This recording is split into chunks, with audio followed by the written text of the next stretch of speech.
সারা জীবন বক্তব্য দিছিস সেটা তাদের কাছে আছে। এখন তারা বলতেছে এ আবার প্রাইম মিনিস্টারের উপদেষ্টা হয় কিভাবে, নটা দাও এর ঘাম ধাক্কাতে বের কর, পরে গ্রেপ্তার করা উচিত ছিল ভারতের। আমি বুঝতেছি না যে ভারতের পররাষ্ট্র নীতিটা কেমন, যে লোকটা বছরের পর বছর ভারতে এই জঙ্গিদেরকে উস্কানি দিচ্ছে, বাংলাদেশের জঙ্গিদেরকে উস্কানি দিচ্ছে, সেই লোক গেছে এয়ারপোর্টে, তাকে প্রথমে গ্রেপ্তার করা উচিত ছিল তাদের। তারা বাদলতা দেখাইছে, অন্য কোনো রাষ্ট্রের সাথে সাথে গ্রেপ্তার করতো তাকে। যদি প্রাইম মিনিস্টার হতো সে, তাকে গ্রেপ্তার করতো তারা, যে এ তো একটা বদমাস, আমাদের দেশের শত্রু। ডক্টর জাহিদুর রহমান উনি বিকাল 5:13 ওখানে পৌঁছেছিলেন দিল্লিতে, ইন্দিরা গান্ধী সম্ভবত নাম, ওই যে এয়ারপোর্টে, এবং রাতের 1টা পর্যন্ত ওনাকে ওখানে বসিয়ে রাখা হয়েছিল। এবং উনি সব ধরনের চেষ্টা করেছিল, উনি খালি একলা না, বিকেল 5টা থেকে শুরু করে রাতের 1টা পর্যন্ত আমাদের যে বাংলাদেশ হাই কমিশনার আছে দিল্লিতে, উনি কিন্তু সাথে ছিল। এবং উনাকে উনি এমন কোন তদবির বাকি রাখে নাই করতে ওনাকে ভিতরে নেওয়ার জন্য। আসলে ওনাকে অনুমতি দেওয়া হয় নাই। আচ্ছা, হলে একটা কথা, আর অনুমতি দেওয়া হয় নাই, এখন দেশের সাথে আমাকে কিছু কথা বলতে হচ্ছে এই কারণে যে আমাদের জাতির দুর্ভাগ্য যে দেশটা এখন এমন সব লোকের হাতে পড়ে গেছে যে জাতির কপালে সামনে আমি অনেক দুর্ভোগ দেখতেছি।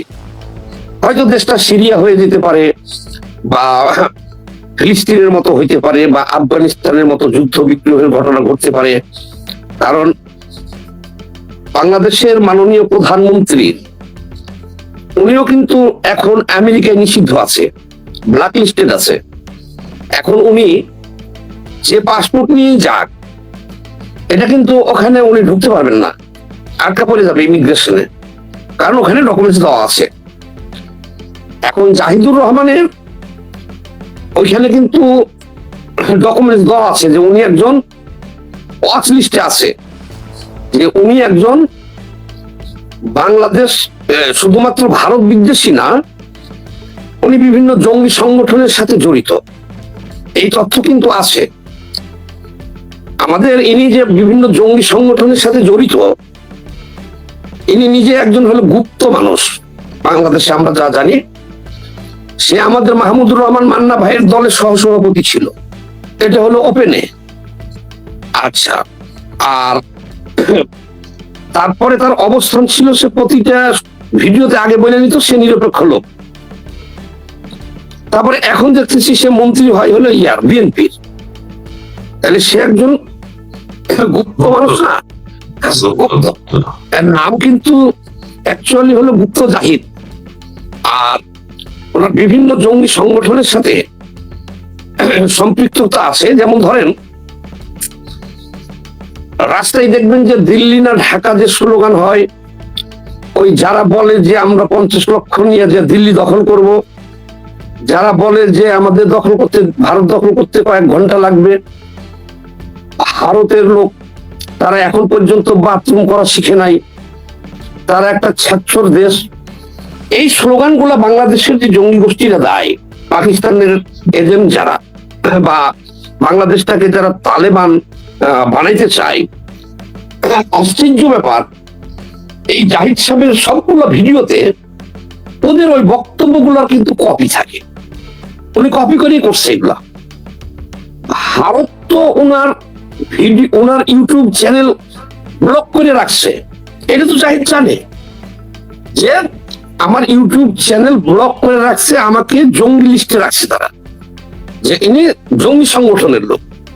আচ্ছা, এই কারণে সে ভারতীয় এই দূতাবাসে যদি ভিসা চাইতো, তাহলে এখানে ও ভিসা পাইতো না।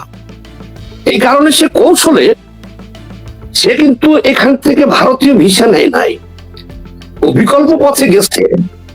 ওই যে সার্কের যে স্মারক আছে, টিকিট আছে, সেইভাবে সে ওখানে গেছে।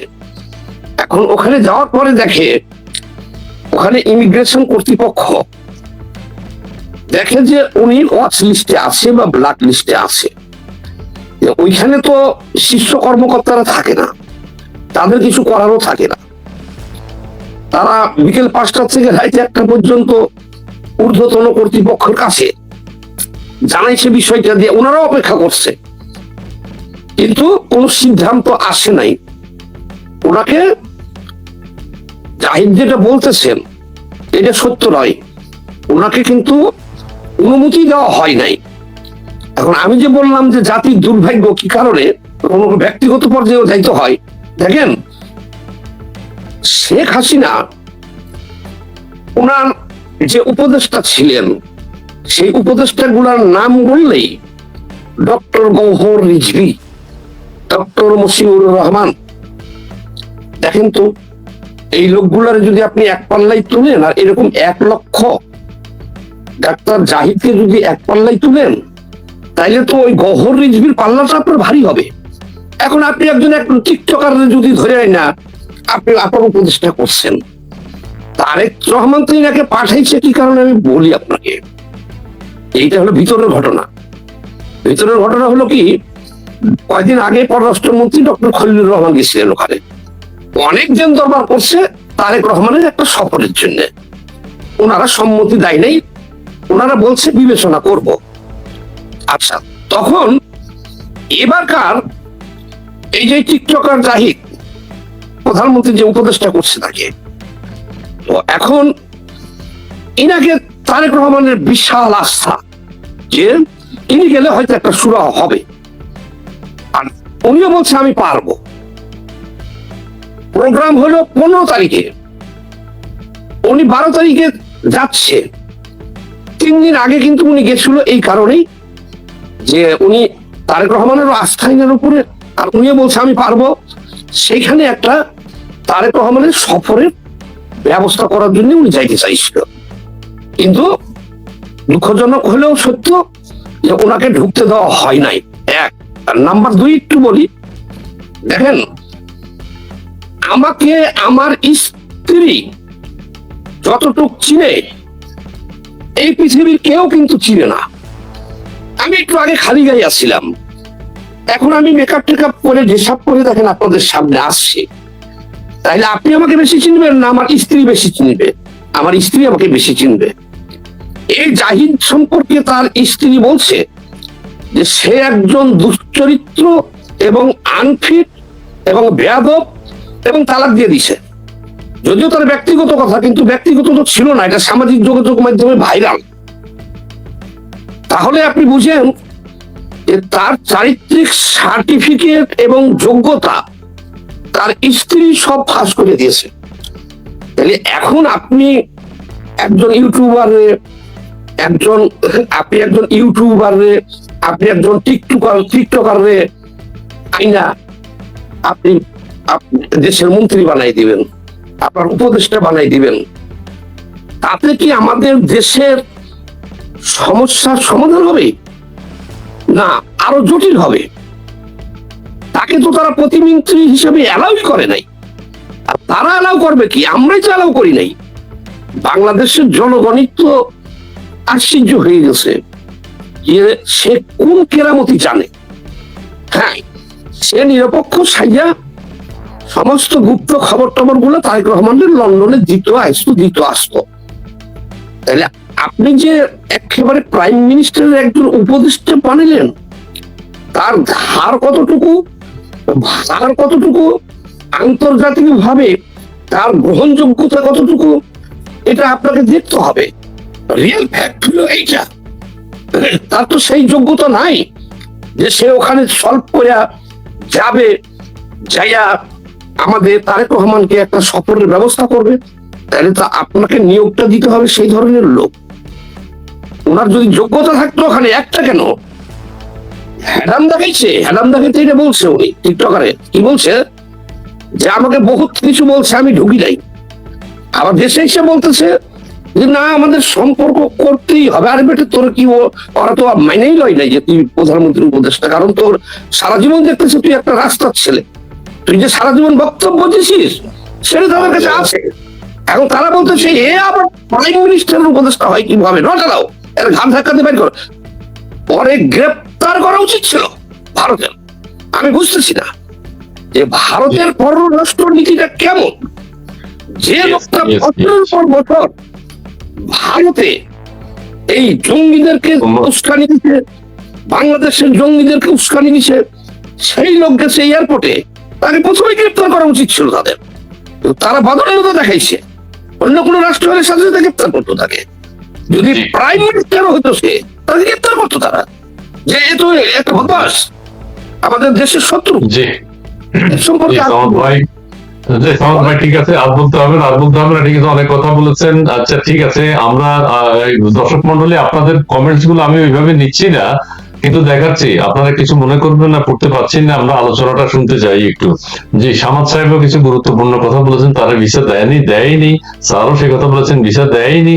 তারপরে বলছেন যে তাকে গ্রেফতার করা উচিত ছিল, যেহেতু তাকে প্রতিমন্ত্রী হিসেবেই গ্রহণ করে নাই। এটা নতুন করে শুনলাম। আর আরেকটা নতুন করে শুনলাম, সামাদ সাহেবের কাছে প্রতিনিধি দল যায়নি, জাহিদ সাহেব আগে গেছে, না 2 দিন আগে চলে গেছে, 2 দিন আগে। যাই হোক, আর আরেকটা বিষয় নতুন শুনলাম যে প্রধানমন্ত্রীর একটা সফরসূচি তৈরি করা যায় কিনা ভারতের সাথে আন্ডারস্ট্যান্ডিং করে, সেটার জন্য করতে গেছে, কিন্তু সেটা হয়নি, কোনো পাত্তা দেওয়া হয়নি তাকে। আর দ্বিতীয় কথা হচ্ছে, তিনি বাংলাদেশে এসে বসছেন যে ভারতের সাথে আমাদের সম্পর্ক তৈরি করতে হবে। একজন ভারত বিরোধী, বিশিষ্ট ভারত বিরোধী বলতেছে ভারতের সাথে আমাদের সম্পর্ক তৈরি করতে হবে, ভারতের সাথে আমাদের ব্যবসা বাণিজ্যের সম্পর্ক তৈরি করতে হবে। সাংবাদিকরা জিজ্ঞেস করলো আপনি কি আবার ভারতে যাবেন, বললো যে হ্যাঁ অবশ্যই, ইনভাইট করলে আবার যাবো। তাহলে এইরকম একজন ভারত বিদ্বেষী মানুষ কিভাবে ভারত সফর করে? স্যার এটার উপর 1 মিনিট বলবেন, তারপর আমরা লন্ডন যাব। 1 মিনিট বলবেন, তারপর আমরা লন্ডন যাব। ধন্যবাদ আপনাকে। আসলে আর বলার তো বেশি কিছু বললেন না আর কি। হ্যাঁ, আমাদের মূল সমস্যা হচ্ছে যে আমাদের বাংলাদেশের এক শ্রেণীর লোক এবং আর্মি রিটায়ারমেন্ট কিছু পার্সন এবং আছে, তারা এই যে ভারত বিরোধী, বাংলাদেশকে যদি মূল ট্রাকে গণতান্ত্রিক ধারায় বাংলাদেশে যদি ঠিকভাবে চলতে হয়, সঠিকভাবে, তাহলে যারা ভারত বিরোধিতা করে অযথা, আমি বলি না যে ভারত বিরোধিতা করা যাবে না, যারা ভারত, আজকে মিয়ানমার আমাদের 12 লাখ লোক আমাদের দেশে পাঠাই দিছে, মিয়ানমার নিয়ে কোনো বিরোধিতা নাই, নেপাল নিয়ে কোনো বিরোধী নাই, চীন নিয়ে কোনো বিরোধিতা নাই, আমেরিকা আমাদের গোলামি যুক্ত করে আমাদেরকে শেষ করে দিচ্ছে, আমাদের দাসত্বের কবলে পড়ছে, আমেরিকা নিয়ে কোনো কথা, সরকার বিরোধী দল জাহিদুর রহমান কারো কোনো কথা নাই। পাকিস্তান আমাদেরকে 30 লক্ষ মানুষ হত্যা করেছে, তারপরে এগুলা হত্যা কমানোর জন্য একটা কম্পিটিশন, যে না অত হত্যা হয় নাই, সেই প্রতিযোগিতা বাংলাদেশে চলে। শুধু ভারতে একটা নাক ফুটলে এখানে ভারত বিরোধিতা শুরু হয়। এইটি আমাদের বাঙালি জাতির একটা অংশের যে কথা, অংশের যেটা হয়েছে, এইটি শুধু আমাদের দেশটাকে শেষ করে দেওয়ার জন্য একটা বিরাট একটা চক্রান্ত শুরু হচ্ছে এখানে। সুতরাং আমি মনে করি বাংলাদেশের জনগণ, প্রত্যেক জনগণ, সরকার, যে সরকারি ক্ষমতা আসুক, যারাই যত রাজনীতি আসুক, তারা যদি ভারতকে প্রতিবেশী সুলভ আচরণ করে, তাহলে বাংলাদেশ ভালো চলবে। আর যদি প্রতিবেশীকে এইভাবে ধিক্কার, এইভাবে সমালোচনা, এইভাবে ঘৃণা করা হয়, তাহলে বাংলাদেশের কপালে দুঃখ আছে। সুতরাং জাহিদুর রহমান যে নাকি ভারত বিরোধী, সে এটা নাটক করছে, এবং ভবিষ্যতে আরেকটা নাটক করার জন্য বক্তব্য দিচ্ছে যে ভারত যদি অনুমতি দেয় আমি যাবো। তো ভারত তাকে কি দিন আমন্ত্রণ জানাবে? নাকি ভারতের নজরদারিতে আছে, তাদের জঙ্গি লিখে, তাকে ভারত কোন দুঃখে আমন্ত্রণ জানাবে? ভারতের খাইতে কাম নাই। সুতরাং এগুলো স্ট্যান্ডবাজি দয়া করে। আপনার সাথে মিলিয়ে আমি আরেকটু বলতে চাই যে সে এখন মান সম্মান বাঁচানোর জন্য ভারতের কি বলছে, আমি ভারতে যাব, আবার ভারত যদি অনুমতি দেয়, ভারত যদি পারমিশন দেয়, লিগাল ওয়েতে যদি বলে, কি কারণে যাবে ভারতে যাওয়ার তো প্রয়োজন নেই। আমি মনে করি যে জাহিদুর রহমানের উচিত ছিল, তার নাম যখন প্রস্তাব করা হয় যে তোমার ভারত ট্যুর আছে, সে তখন বলা উচিত ছিল আমি এই দেশ পছন্দ করি না, আমি এই দেশে যাব না। তার অপারগতা জানানো উচিত ছিল সরকারের কাছে যে আমি এখানে যাব না। ঠিক আছে, এখন আমরা কি দেখতেছি, তার মানে এখন এতদিন ভারতের বিরুদ্ধাচারণ করলো, ভারতকে কি কি যেন বললো, আমি যে ছাচ্ছর নাচ্ছর কি, এগুলো একটা ছাচ্ছর জাতি। তো সেই জাতির পিছনে পিছনে তারা এখন তোর বিতর্ক নিয়ে ঘুরে বেড়ায়, এবং তারা অপমান করে বের করে দিয়েছে, ঢুকতে দেয়নি। এটা হাস্যকর। আচ্ছা, আমরা এখন যাব দর্শক মন্ডলী, আমরা যাব লন্ডনে। লন্ডনে দেখলাম আমরা ডিম ছড়াছড়ি এবং ব্যাপক উৎসাহ, উদ্দীপনা অথবা ধরপাকড় নানান বিষয় চলছে, এবং তারা একটা বিশ্ববিদ্যালয়ের অক্সফোর্ড ইউনিভার্সিটির আমন্ত্রণে তারা সেখানে গিয়েছে। এখন লোকজন বলে যে অক্সফোর্ড ইউনিয়ন, ওখানে ওই বিল্ডিং এর মধ্যে রুম ভাড়া নিয়ে যে কেউ অনুষ্ঠান করতে পারে।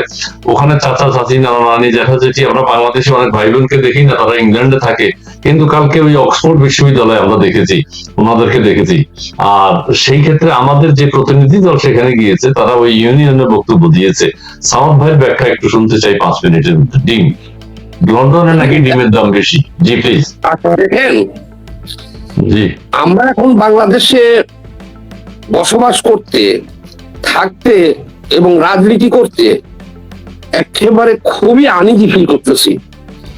এমন আনইজি ফিল করতেছি, যেমন ধরেন সংসদে একদল ভয়ঙ্কর মানুষ বসে রয়েছে, যেটাকে দেখলেই আমরা ডরাই যেতেছি, দেশ ছেড়ে চলে যেতে বলে চেয়েছে। সংসদের একটা জঙ্গি, যারা একেবারে লিস্টেড জঙ্গি, এই জঙ্গিরা দখল নিচ্ছে সংসদে সেখানে, এবং পৃথিবীর যত ধরনের মিথ্যা উদ্ভট কথাবার্তা আছে সব সেখানে চলতেছে। আজকে ওখানে একজন বলল, দেখলাম এক জঙ্গি বলতেছে সাংসদ সে, যে তার বাবা মুক্তিযোদ্ধা ছিল, তার চাচারা সবাই মুক্তিযোদ্ধা ছিল, তার দাদারা 21 জনের মধ্যে 11 জন মুক্তিযোদ্ধা ছিল, তার বাবা 1971 সালে মুক্তিযুদ্ধে শহীদ হয়েছে, ওনার জন্ম হয়েছে 1981 সালে ওই সাংসদের। এখন আপনি কি বলবেন এখানে? তারপরে গুগলে সার্চ দিয়ে দেখি, সব খবর নিয়ে দেখলাম ওনার 14 গোষ্ঠী হলো রাজাকার, আলবদর, আলসামস। সংসদে দাঁড়াইয়া এই কথা আজকে বলছে, ভাইরাল, অন দা রেকর্ড। এক নাম্বার 2 দেখেন, সাদিক কায়েম, হাসনা, এইসব ছেলে পেলে আমাদের চোখের সামনে তারা প্রথম যে আন্দোলনটা করছে, ওখানে আমি ছিলাম, ভাগ্যচক্রে আমি আর ওই যে আম্বিয়া ভাই আরো কয়েকজন ছিলাম। আমরা প্রথম যে আন্দোলন ওকে দেখেছি, যে ক্যান্টিনে যে পাক হয় ডাল, সেই ডাইলে এই তেলা পোকা পড়ে থাকে, আর একেবারে পানির মতো পাতলা। আমরা এটা না খেয়ে মারা যেতেছি। ওই সময় দেখছি তার এক পায়ে স্যান্ডেল আছে আর এক পায়ে নাই। এই দুরবস্থা, এই কিছুদিন আগের ঘটনা। তারা 5ই আগস্টের পরে এমনই লুটপাট করছে যে তারা অক্সফোর্ডে হল ভাড়া নিয়ে সারা বিশ্বে প্রচার করে দিছে যে আমাদের অক্সফোর্ড থেকে ইনভাইটেশন লেটার পেয়েছি, সাদিক কায়েম আর আমি। এরা কি পরিমাণ দুর্নীতি আর লুটপাট করছে, আর এরা কত বড় বাটপার। বলছি না যে দেশটা পড়ে গেছে, এখন আমরা এখানে কথা বলতে, থাকতে, রাজনীতি করতে আমরা একেবারে আনইজি ফিল করতেছি, যে আমরা তো চিন্তাও করতে পারি না এগুলা, যে এই হাসনা, তাকে খেজুর পাঠানো হয়েছে কিছু, ওই যে সৌদি আরব থেকে আসছিল মনে হয়, বা সরকার থেকে পাঠাইছে সব এমপির কাছে। এখন উনি যে 200 কেজি খেজুর পাইছিলেন, উনি অনলাইনে আইসা একটা ব্ল্যাকবোর্ড দিয়া একেবারে সুন্দর করে লিখে লিখে লিখে লিখে জাতির কাছে হিসাব দিয়ে দিলেন, যে এই যে আমি 200 কেজি খেজুর পাইছিলাম, কারে কারে কতটুকু দিছি এই দেখেন। যদি কেউ না পেয়ে থাকেন বা কোনো দুর্নীতি হয় আমাকে জানাবেন। সারা দেশবাসীকে হাততালি দিল। ওইটার হিসাব দিচ্ছে। কয়দিন পরে দেখা যায় উনি 10 কোটি টাকা মেরে দিচ্ছে, স্বয়ং ডিসি বলতেছে। ওইটার কথা কিন্তু উনি আর বলে নাই। এত বড় ধরনের বাটপারেরা যে আঙ্গুল ফুলিয়া কলার গাছ না খালি, এরা আমাদের জন্ম গেছে। এদের সম্পর্কে আপনি কি বলবেন? যত ধরনের প্রতারণা, যত ধরনের, আপনি চিন্তাও করতে পারবেন না, যেসব ছেলে পেলে না খেয়েছিল রাস্তায় ঘুরতো, তারা মানে এত টাকা লুটপাট করছে, জুলুম করে হত্যা করে, চাঁদাবাজি করে, তা আপনারা দেখছেন যে তারা এখন অক্সফোর্ডে হল ভাড়া নিয়েও তারা প্রোগ্রাম করতেছে। এই টাকাগুলা কার? এই টাকাগুলা জনগণের। আর দেখেন এরা, এটা তো সবাই জানেন যে কয়েকদিন আগে খাইতে পাইতেছিল না, কিন্তু এরা যে জন্মগত প্রতারক। 200 কেজি খেজুরের হিসাব সে দিছে, কিন্তু 300 সংশোধনে কেউ দেয় নাই। কয়দিন পরে 10 কোটি টাকা নিয়ে গেছে ডিসি বলতেছে আমাদের খরচ করে, সেটার কথা কিন্তু সে মুখে উচ্চারণ করে। জি সহজ ভাই, অনেক ধন্যবাদ। এদেরকে ডিম মারছে, ওই দেশের সুযোগ নাই। বাংলাদেশে তো কয়েকদিন পরে এদের পিঠে মাইরে ফেলবে। জি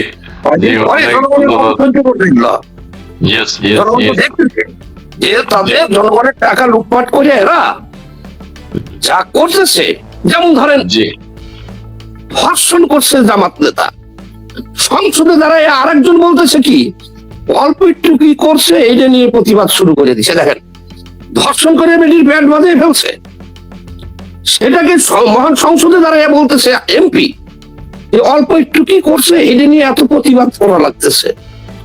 অথচ একটা ধর্ষণ হয়েছে, এর জন্য তারা কিন্তু ওখানে ভুয়া এগুলা জায়েজ আছে, জায়েজ আছে আমার ভাই, জায়েজ আছে, জায়েজ আছে, জায়েজ আছে। আমরা এতদিন আমরা এমন একটা জাতি এখন যারা পুটকি মেলার জায়েজ মনে করে, যারা দিনে রাত্রে মাদ্রাসায় পোলাপান শুনতেছে। আপনি কিছু বললেন, আমি একটু বলি, আমাকে একটু বলতে দেন যে বলাৎকারের বিষয়টা যেটা আমরা শুনি, এবং মহিলা মাদ্রাসায় যে মহিলাদেরকে সবাইকে ধর্ষণ করা হয় সেটাও আমরা জানি। এখন আমি, আপনি, স্যার, আমরা আরো আমজনতা যারা আছে, অনেকে এইসব শ্রেণীর লোকজন এগুলোকে ভয় পায়, ধর্ষণ টর্ষণ এগুলো করলে অপরাধী হিসেবে নিজের ভয় থাকে। কিন্তু ইসলামী বক্তা যারা, তাদের ভিতরে কোনো ডর ভয় নেই, তারা জেনেই করছে। কারণ নবী আউলিয়ারা করেছেন, ওনারাও করেন। এই একটা বক্তব্য সাম্প্রতিক সময় শুনলাম, যেগুলি আউলিয়ারাও করেছেন, আমরা ওইগুলা ধরো ওরা জেনে বুঝে করতে। মামুনুল হক সাহেবকে অযথা জেলে নেওয়া হয়েছে, ঠিক হয়নি। এটা আমরা বুঝতে ভুল করছি, আমরা বুঝতে ভুল করছি। 80-90 বছর বিয়ে করে, 80-90টা বিয়ে করে করবে, কোনো অসুবিধা নেই, আমরা বুঝতে ভুল করেছি। অর্থাৎ তারা অতীতেও আধুনিক ছিল, এখনো আধুনিক, কিন্তু আমরা বুঝিনি। এই নারী দেখলে কার কি পানি বাইর হয়, শফি হুজুর তো বলে গেছে, না পরিষ্কার।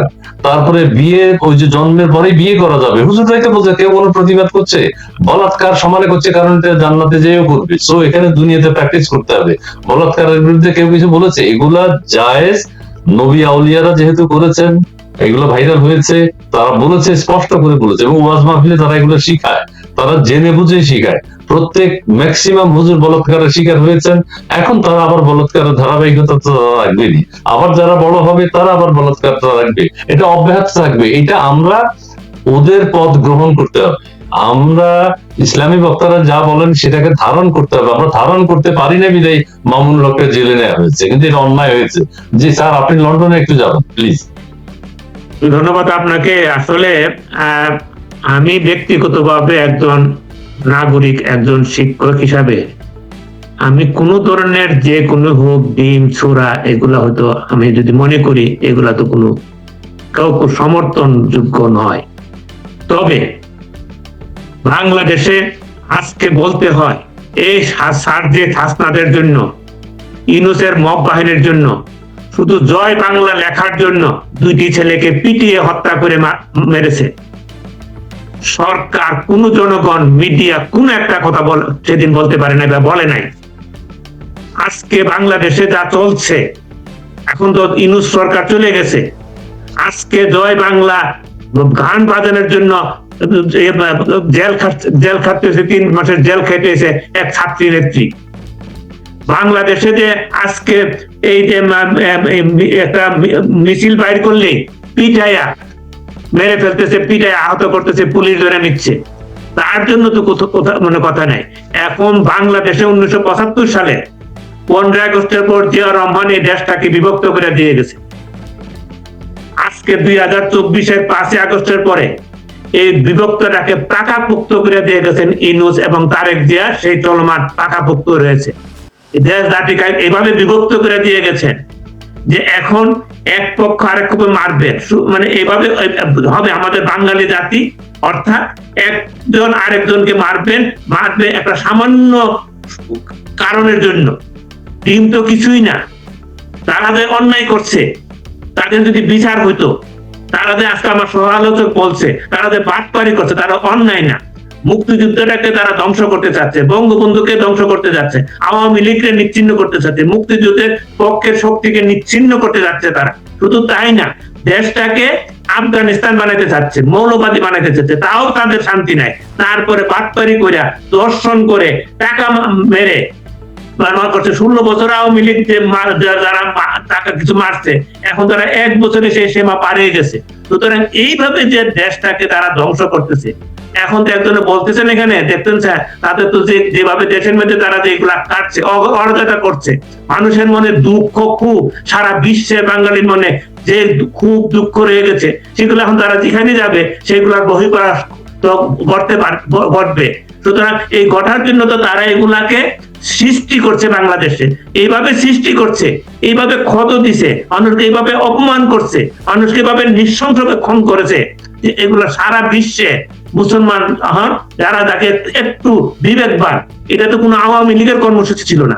যেখানে ডিম করা হয়েছে সেখানে কিন্তু কোনো সাংগঠনিক কর্মসূচি ছিল না। বিক্ষুব্ধ মানুষ এগুলা সহ্য করতে না পারা করে। সুতরাং এই কারণগুলো যদি দূর করা না হয়, এদের যদি বিচার করা না হয়, এই হাসনা ছাত্রী তাদের যদি বিচার না করা হয়, এগুলা তো থামানো যাবে না। কারণ তারা যে অগণ্য অপরাধ করছে, এখন বলতে গেলে আমাকে বলতে হয়, তারা তো 10টাকে 10 বার তাদেরকে ফাঁসি রায় দিল। এইগুলা জঘন্য অপরাধের মানে ইয়া হবে কিনা আমার ডাউট আছে। সুতরাং যদি এই সমস্ত মিনুসের বাহিনী, বট বাহিনী, সন্ত্রাসী বাহিনী, তাদের যদি বিচারের আওতা না আনা হয়, তাহলে কিন্তু বিচার বহির্ভূত কার্যক্রম সারা দুনিয়ায় এইভাবে চলবে। এটা ঠেকানোর কিন্তু কোনো আমি পথ দেখছি না। এই যে আমাদের বাঙালি জাতির জন্য অবশ্য দুর্ভাগ্য, কিন্তু সেই দুর্ভাগ্যের পথ তারা নিজেরাই করছে, তারা নিজেরাই সেই গর্ত করছে, সেই গর্তের দায়িত্ব তাদেরকে বহন করতেই হবে। এটুকু আমার বক্তব্য। ধন্যবাদ মাকসুদ আলী। তিনি বলছেন today in London x value gone from 480 to 520। হ্যাঁ, ডিমের দাম ওখানে বেড়ে যাওয়ার যথেষ্ট কারণ আছে। ওই যে পুলিশ দেখলাম যে কিছু ডিম উদ্ধার করছে, বেশ ডিম উদ্ধার করে নিয়ে যাচ্ছে। তবে অনেক দর্শক কমেন্ট করেছেন। প্রিয় দর্শক, আমরা কিন্তু শেষ করবো একটু তাড়াতাড়ি। সামাদ ভাই 4-5 মিনিট বলবেন, 3-4 মিনিট বলবেন, স্যারও 3-4 মিনিট বলে আমরা শেষ করে দেবো। আমি 2-1টা দর্শক জিসান ক্যাচে যাক, আমি কমেন্ট আছে পড়ি না। হ্যাঁ, হৃদয় খান এসে গেছেন, হৃদয় খান ভাই এসে গেছে, উনি ওনার মতো করে বক্তব্য দিয়ে যাচ্ছেন। জি, মেধাবী সুশীল মুখোশের আড়ালে লুকিয়ে থাকা চরম ধ্বংসাত্মক একটা রূপ। জি, শফি হুজুরের সমালোচনা করলে অথচ শফি হুজুর শেখ হাসিনাকে কওমি জননী উপাধি দিয়েছে, এটাও আরেক ভণ্ডামি। জি, কওমি জননী কি, সেটা কওমি জননী উপাধি দেওয়া ঠিক হয়নি। শফি হুজুর বলছে মেয়েদের কি দেখা গেলে কি হয়, এটা উনি আমাদেরকে শিখিয়ে গেছে। এখন আমরা বাইরে দিতে পারি না, বাইরে দেখলেই কি যেন হয়। দেশ ধ্বংসের মূল স্থায়ী এসব মাদ্রাসা। জি হুজুররা, আমি আরেকটা কথা বলি, ওই যে আমি শফিকুল, আমাদের ডাক্তার শফিক সাহেব, তিনি বলেছেন জামাতার আমির, যেগুলো রাসূল সাল্লাল্লাহু আলাইহি সাল্লাম করেছে, পিছন দিয়ে জড়িয়ে ধরা, বাচ্চাদেরকে চুমু দেওয়া জোর করে, এগুলো নবী করিম সাল্লাল্লাহু আলাইহি সাল্লাম বা অন্যান্যরা করেছে। কি ধৃষ্টতা! তার মানে আমি ধৃষ্টতা ধরবো না, তার মানে আমরা এগুলো গ্রহণযোগ্য, এগুলো মানা যায়, তার মানে আমরা দূরে আছি, আমরা বেকুব। শফিক সাহেবরা ঠিক আছে, জামাতের লোকেরা ঠিক আছে, জামাত এই যে সামাদ ভাই যেটা বললেন দর্শন করছে, একটু কি না কি করছে, এটা জায়েজ আছে। আপনি দর্শন বলছেন কেন? একজনের বউ আরেকজনের পছন্দ হলে সাহাবারা সেটা করতেন। একজনের বউ পছন্দ হলে আরেকজনের বউ নিয়ে যেতেন, যে তোমার বউ পছন্দ হয়েছে, ঠিক আছে আপনি নিয়ে যান। এই যৌনতা বলতে, ধর্ষণ, সেক্স বলতে শুধুমাত্র হুজুরদেরটা বোঝানো হয়, কিন্তু ওই নারীদেরটা আর বোঝানো হয় না। নারীদের উপরে যত নির্যাতন চালানো হয় সব যায়। আচ্ছা দেখ, আর কে কার মেয়েকে বিয়ে করলো, কে কার শ্বশুরকে বিয়ে করলো, কে কার ছেলেকে বিয়ে করলো, কে কার নাতনিকে বিয়ে করলো, এগুলো হিসাব করতে গেলে নাসার বিজ্ঞানীরাও পাগল হয়ে যাবে। জি, ঠিক আছে, সম্পর্ক যদি তৈরি করতে হয়। জি সামাদ ভাই, আপনি 2 মিনিট বলেন, 2 মিনিট, আমার আজকে এক জায়গায় যেতে হবে। জি, 2 মিনিট একটু বলেন বইয়ের ভাষায়।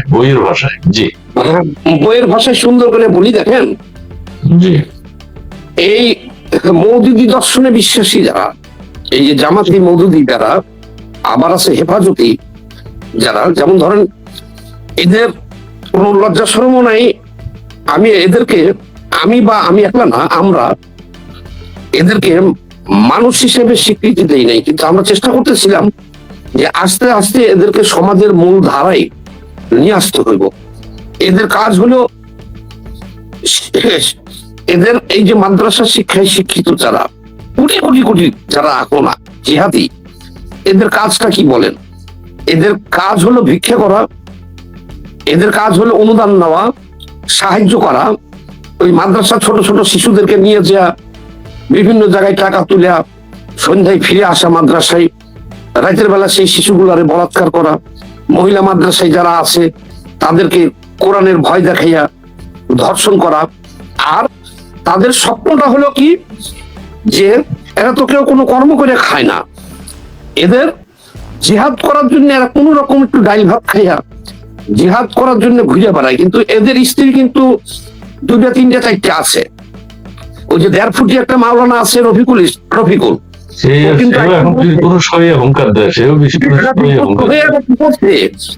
প্রথমটা ছেড়ে দিছে, আজকে সে বলছে যে আমার 4টা এখনো করতে পারবে সে। মানে আপনি ছেড়ে দিলে পারে, ওইটা তো আর আপনার না, প্রথমটা তালাক দিয়ে দিছে ও, যে আজকে বলছে যে আমি এখনো 4টা করতে পারবো, মানে এই ওটা তো ছেড়ে দিয়েছে, তাহলে এখন আরেকটা করছে, আরো 3টা করতে পারবে সে বিয়ে। আজকে এটা ভাইরাল হয়েছে। এখন কথা হলো কি, যে এই যে লোকগুলা এখন চিন্তা করতে পারেন যে দেশটাই চলে গেছে তাদের হাতে। আচ্ছা, দেশটাই যদি তাদের হাতে চলে যায়, তাহলে এখন তাদের স্বপ্ন হলো যে ভারত হলো হিন্দু দেশ। এখন তারা তো আবাবিল পাখি বিশ্বাসী, যে আবাবিল পাখি তাদের সাহায্য করবে, আর তাদের এত যোদ্ধা দরকার নাই। 313 জন যোদ্ধা হলে তারা ভারত দখল করে নিতে পারবে। আর বাংলাদেশে তারা হিন্দু শূন্য করার জন্য যা করার দরকার, আমার তো মনে হইতেছে এই 5 বছরে হিন্দু শূন্য হয়ে যাবে বাংলাদেশে, যেভাবে হিন্দুদের উপর নির্যাতন তারা শুরু করছে। কারণ এটা তাদের দর্শন, যে তারা বিধর্মীদের হত্যা করে তাদের সম্পদ আর তাদের স্ত্রী কন্যাগণকে তারা ভাগ করে নিয়ে অসংখ্য দাসী হিসেবে রাখবে। আমি কর্ম করি, কেউ ইঞ্জিনিয়ার, কেউ ডাক্তার, কেউ ব্যবসায়ী, কেউ বিদেশে যে চাকরি করে উপার্জন করেন জীবনের লক্ষ্য, আর তারা তো কোনো কর্ম করে না, তাদের কর্ম হলো গনিমতের মাল, এবং সেই লক্ষ্যে তারা ঘুরতে থাকে। আমরা যারা মনে করি, পৃথিবীর সভ্য সমাজ মনে করে যে এরা মানুষ না, এরা অন্ধকার যুগের মানুষ, এদেরকে সমাজের মূল ধারায় আস্তে আস্তে ফিরিয়ে আনতে হবে, এবং একজন সার্টিফিকেট দিতে হবে। এদেরকে মূল ধারায় যাকে আনতে পারবেন তাকে সার্টিফিকেট দিতে হবে যে মানুষ। এরা তো সব হলো অমানুষ, কেউলি তাদের হাতে দেশ পড়ে গেছে। দেখেন না আমার চেহারাটা আমাদের এখন ঘুম হয় না, ঘুমাইতে পারি না, দেশটা পড়ে গেছে অমানুষের হাতে। পদ্মা সেতু নিয়ে আলোচনা হচ্ছে। পদ্মা সেতু 400 ট্রাক পদ্মা সেতুর মাটি উধাও হয়ে গেছে, কিছু বলেন। আমাদের অস্ট্রেলিয়া থেকে মাসুদ সালি সাহেব বলছেন পদ্মা সেতুর আপডেট জানাতে, সেটা আমরা কথা বলবো স্যারের কাছে 2 মিনিট শুনবো। পদ্মা সেতু এখনো ভেঙে পড়ে নাই, তবে অচিরেই যাবে, যেভাবে শুরু করেছে যা হচ্ছে। পদ্মা সেতুর পিলারের কাছে মাটি কাটা, এটা কোনোদিন কোনোভাবে কোনো কারণে সম্ভব না। শুধু পদ্মা সেতু না, পৃথিবীর কোন ব্রিজের এটা একটা গাঁথনি থাকে, স্ট্রাকচার থাকে, বানানো থাকে, নানান ভাবে এটাকে টেকনিক্যালি করা হয়। পিলার যেখানে হয় সেই জায়গায় মাটি কেটেছে, এটা কত বড় অপরাধ করেছে, কত বড় জঘন্য অপরাধ করেছে, এটা ভাবা যায় না। ঠিক আছে, আমি আরেকটা কথা বলি। সামাদ ভাই যে অন্ধকার যুগ বললেন, অন্ধকার যুগ তো এখন, এটা আবার 400 বছর পরে এটাকে অন্ধকার যুগ বলবে। সো অন্ধকার যুগ আসলে কোনোটা না, এখনো তো অনেক অন্ধকার। এই যুগটা এরকমই থাকবে। এখন আমরা হুজুরদেরকে মেনে নিতে হবে, হুজুররা যে কার্যক্রম চালাচ্ছেন সেটা সবাইকে মানতে হবে, না মানলে দ্বন্দ্বটা থেকে যাবে। মেনে নিয়ে আমরা এক হয়ে গেলাম যে ধর্ষণ ওইটা সেইটা সবকিছু যায়, সবকিছু ঠিক আছে। একজনের স্ত্রী আরেকজন পছন্দ হলে নিয়ে যাবেন, 2-3টা দাসী রাখবেন, 4-5টা 8-10টা, কষ্ট করে অন্যদিকে যাবেন কেন, ঘুরবেন কেন? নিজের ঘরে 8-10 জন স্ত্রী রাখেন। এই 1.5 ফিটের মাওলানা যে হুঙ্কার দিচ্ছে আমাদেরকে, আমাদের তো এখন লজ্জা হচ্ছে। জি স্যার, এই 2 মিনিট স্যার। জি একটু এই ওভারঅল এগুলোর বিষয়ে একটু বলুন। ওভারঅল কি আমার কথা, পদ্মা সেতুর বিষয়টা বলছে আর কি, পদ্মা সেতু পদ্মা সেতু হলো কি আমার কথা হচ্ছে যে তারা বলছে, সরকার বলছে অতিরিক্ত মাটি হাতে সরাইছে, কিন্তু যে কোনো ধরনের ওখান থেকে মাটি যখন এগুলো তো ধাপ্পাবাজি, এগুলো মাটি নিয়ে যাচ্ছে, মানুষের প্রয়োজনে গান্ধাবাজরা নিয়ে যাচ্ছে। হ্যাঁ, ওইটা ওই যে মিথ্যাবাদী জাহিদুর রহমানের মতো সড়ক মন্ত্রীও বলছে ও মাটি বেশি আছে, মিথ্যাবাদী। এখন এটা নিচ্ছে কি জানেন? এখন যখন পরে যখন একটা কিছু হবে তখন বলে যে আওয়ামী লীগ সরকারের দেখেন যেটা করে গেছে, এখন এটা নষ্ট হয়ে যেতেছে।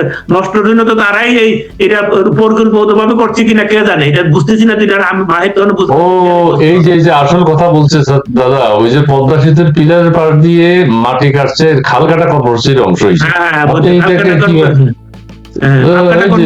মাটি কাটছে, মাটি কেটে সেটা যখন পদ্মা সেতু দুর্বল হয়ে যায় বললো যে হাসিনা সরকারের দূর দিবে। এটা তো ঠিক না। আমি যাওয়ার এই মুহূর্তে শেষ করার আগে দুইটাই কথা বলবো, যে বাংলাদেশে এই যে অন্যায় অত্যাচারের বিরুদ্ধে কিন্তু মানুষ জাগতেছে।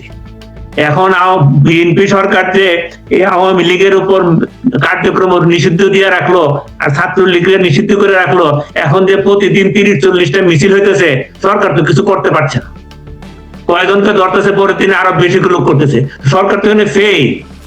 সুতরাং যে নিষিদ্ধ সরকার কার্যকর করতে পারছে না, পুলিশ কার্যকর করতেছে না, সেই নিষিদ্ধতার কোনো মূল্য নাই তো। সুতরাং এটা তো সরকারকে চ্যালেঞ্জ করতেছে, এই চ্যালেঞ্জ তো দিন দিন বাড়তেছে।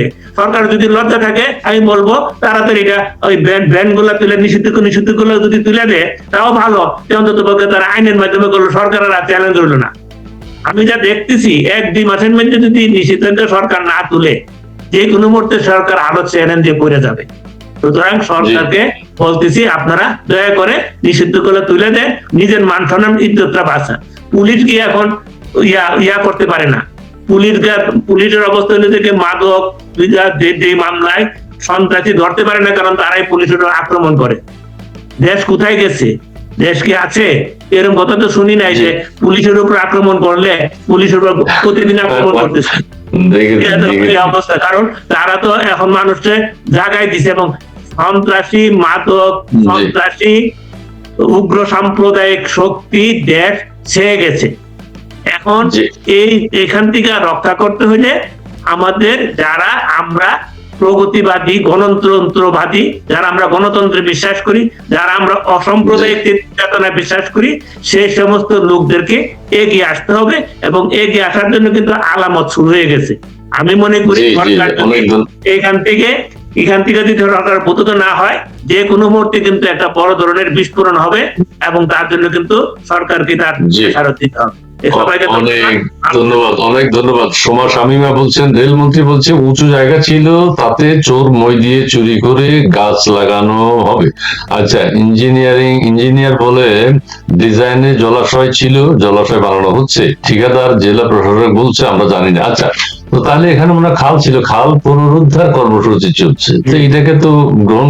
আর মন্ত্রী যে কথাটা বলছে, একটা হাস্যকর লোক হইলে উদ্বিগ্ন, একটা ভালো লোক হইলে উদ্বিগ্ন হতো, ঠিক আছে আমরা আবার মাটি ভরাট করে দিচ্ছি, বা যারা করেছে তাদেরকে আইনের আওতায় নিয়ে আসতেছি খুব তাড়াতাড়ি, সেটা না বলে উনি এটার পক্ষে কথা বলছেন। ঠিক আছে, তো যাই হোক, কি অথর্ব। ধরেন জাহিদুর রহমান দিল্লি থেকে এসে, দিল্লি দখল করতে গেছিল, দিল্লি থেকে এসে মিথ্যা কথা বলছে যে আমি দেখিয়ে দিয়েছি, আমি চোখে চোখ রেখে কথা বলেছে ভারতের সাথে। আমাকে পারমিশন দিয়েছিল, আমি ঢুকি নাই, আমি যাই নাই। এ বাঘের বাচ্চা, বাংলার বাঘ, যে মিথ্যা কথাগুলো আজকে প্রেস কনফারেন্সে বলেছে আমরা শুনেছি। আর সড়ক পরিবহন মন্ত্রী আরেক মিথ্যাচার করলো এখন পদ্মা সেতু নিয়ে। মাটি কাটছে, এটা তো অপরাধ দেবে, পিলারের গোড়ায় মাটি কাটছে, ঘরের গোড়ায় মাটি কাটবে কেন? আচ্ছা ঠিক আছে, আমি আর কথা বাড়াতে চাই না। প্রিয় দর্শক, আপনারা যারা ছিলেন ভালো, আমরা কথা বলেছি পদ্মা সেতুর কিছু হলে জনতা রাস্তা কি ফেলে পিটাবে। জি, এটা উচিত হয়। এটা তো কি ভয়ঙ্কর কাজ হয়েছে, কি নিকৃষ্ট কাজ হয়েছে। একটা এত উন্নত মানের, একটা এত প্রযুক্তির, এত সুন্দর একটা ব্রিজ, সেখানে ওই রেল লাইনের পিলারের নিচে, রেল লাইন যেটা করা হয়েছে ওটা পিলারের নিচে মাটি কেটে নিয়ে গেছে, এটাও চুরি করে। তার মানে সবকিছু চুরি হবে। পদ্মা সেতু বলছে একসময় চুরি করে নিয়ে যাবে। জি সামাদ ভাই, অনেক ধন্যবাদ।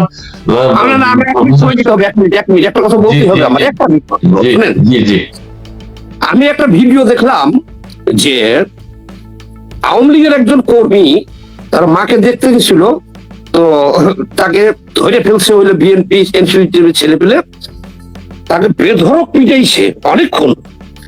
আমি তারপরে ওই ছেলের বক্তব্য শুনে আমি হতভম্ব হয়ে গেছি। সেই ছেলে বলতেছে যে ভাই, আপনারা যে আমাকে এতক্ষণ পিটাইছেন, আমি কি বলছি যে আমাকে আর মাইলেন না?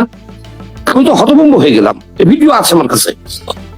ছেলেটাকে তার বক্তব্য কি, সে বলতেছে এত পিটানোর পরে সে বলতেছে আমি আওয়ামী পরিবারের সন্তান, আমি আওয়ামী লীগ করি, আমি বঙ্গবন্ধুর সৈনিক, আমি শেখ হাসিনার সৈনিক।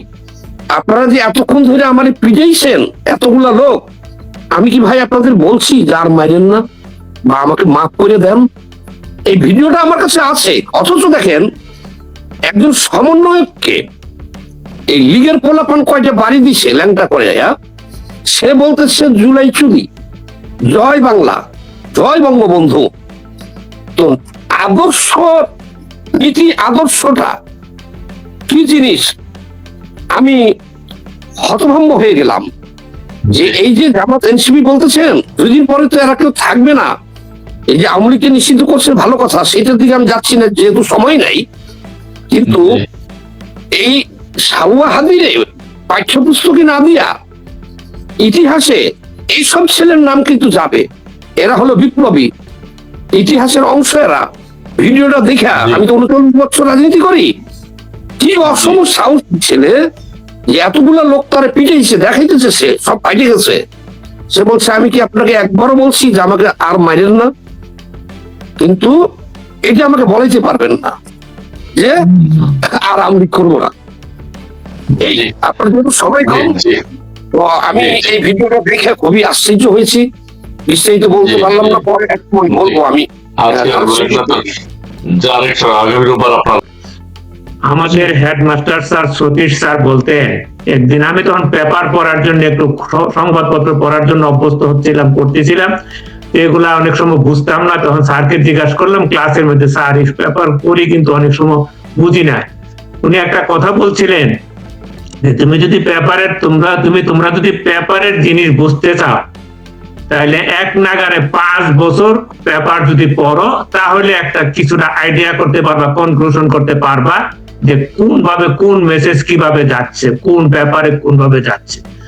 অর্থাৎ আমার আজকে মনে পড়ছে যে অনেক ধরনের খবর, দিল্লির অ্যাটাক নিয়ে, জাহিদুর রহমানের দিল্লি ভ্রমণ নিয়ে কত ধরনের খবর, ইউটিউব, বিভিন্ন পত্রিকায় কত, কিন্তু আসল সত্যিটা কি? আমি সত্যি কথা বলতে কি, আসল সত্যি কথাটা আমার মনে হয় এখনো বেরিয়ে আসে না।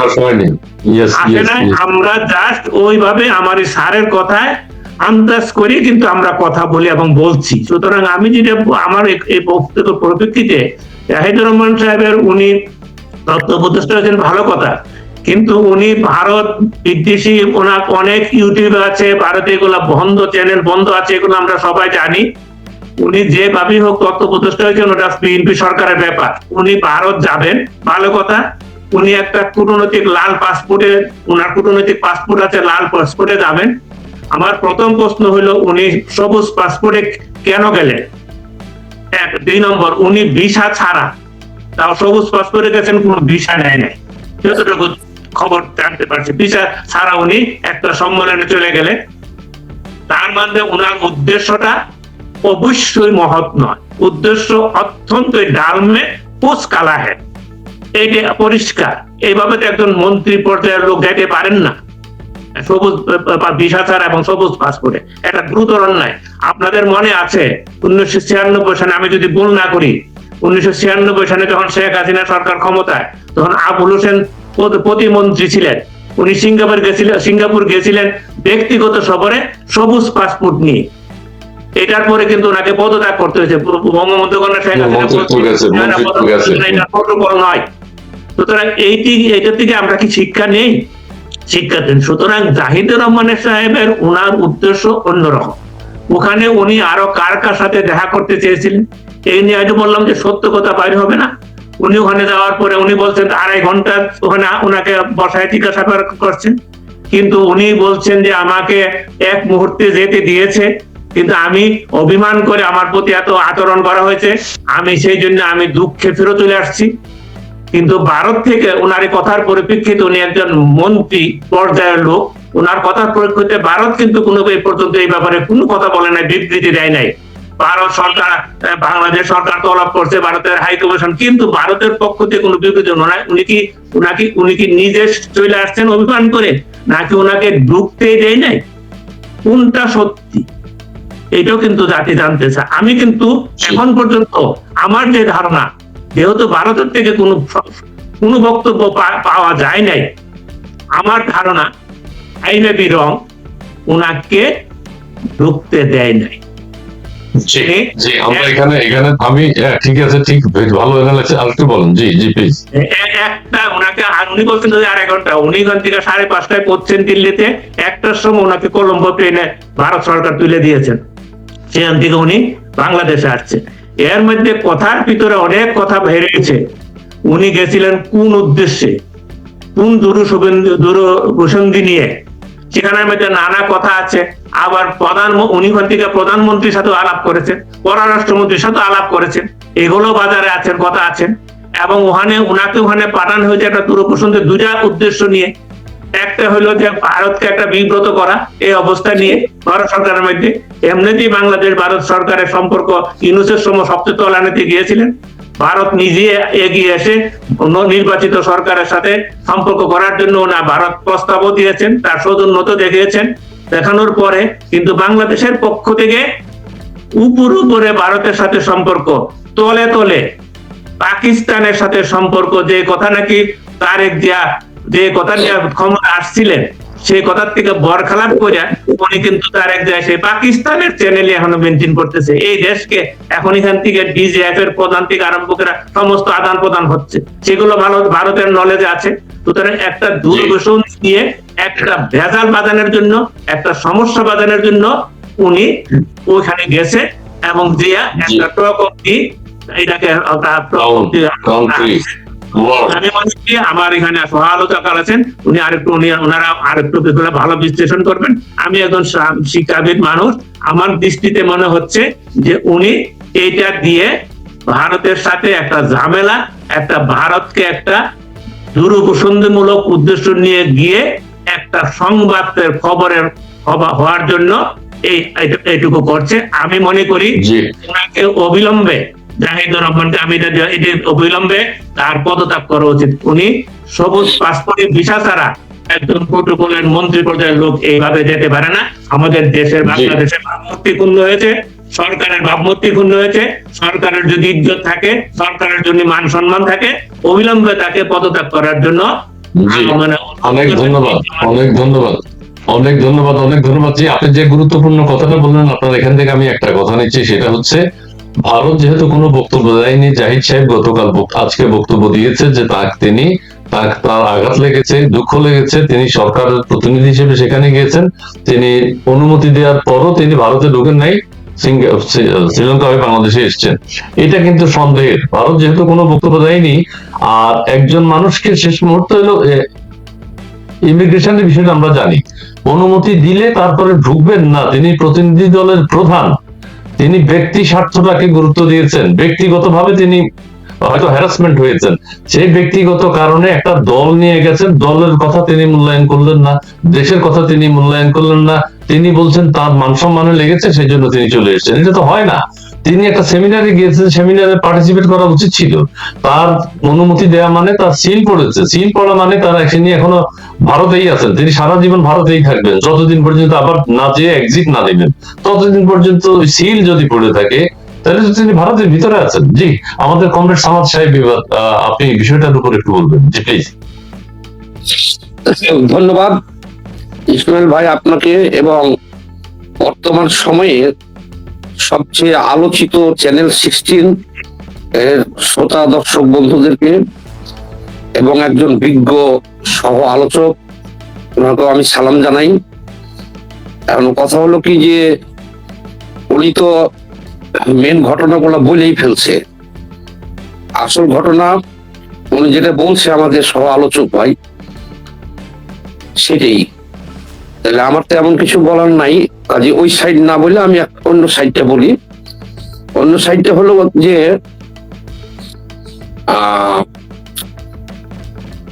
আমি যতটুকু জেনেছি, বিভিন্ন ভাবে তথ্য সংগ্রহ করার চেষ্টা করেছি আজকে। আমাদের